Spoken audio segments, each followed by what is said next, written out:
Car కొన్న ప్రతి ఒక్కరికి 3 సర్వీసులు ఫ్రీ ఉంటాయి. అట్లనే మన బండికి కూడా 3 సర్వీసులు ఫ్రీ కదా.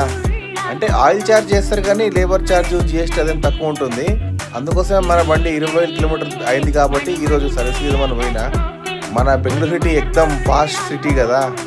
అక్కడ పోయి కూర్చున్న అపాయింట్మెంట్ తీసుకున్నారు, బండి తీసుకున్నారు. సార్ ఒక 10 నిమిషాలు కూర్చోన్నారు, కూర్చున్నా. లాస్ట్కి అయితే వచ్చిండు అడ్వైజర్, బండి తీసుకున్నాడు, బండి చెకప్ చేసుకున్నాడు, రౌండ్గా ఫోటోలు తీసుకున్నాడు, బొమ్మలు తీసుకున్నట్లు. దీంట్లో కూడా దీపావళి కదా, బండ్లు కూడా ఎక్కువ ఉన్నాయని సాయంత్రం బండి జల్దీ సార్ సాయంత్రం తొందరగా అని చెప్పిండు. సరే అని బండి ఇచ్చేసి బస్ ఎక్కిన. బస్ ఎక్కితే మాత్రం మస్తున్నది. ఇది కూడా కిక్ మంచిగా ఉన్నది. ఎప్పుడు బైక్ మీద కార్లం కాదు, అప్పుడు బస్సులో కూడా తిరగాలి. బండి సర్వీసింగ్ అయిపోయింది. బిల్ చేతిలో పెట్టిండు, 6,000 చేతిలో పెట్టిండు. బిల్లు కట్టేసిన. ఇంటికి వచ్చి నాకంటే వర్షం. దేవుడా ఎందుకయ్యా ఇట్లా చేస్తావు? నా బండి ఎప్పుడు వాచ్ చేసినప్పుడు సర్వీస్ ఇచ్చినప్పుడు వర్షం పడుతుంది. ఏం చేయలేం కదా. ఇంటికి వచ్చిన నాకంటే ఇంట్లో పటాకులు రెడీ ఉన్నాయి, దీపాలు పెట్టేసిర్రు.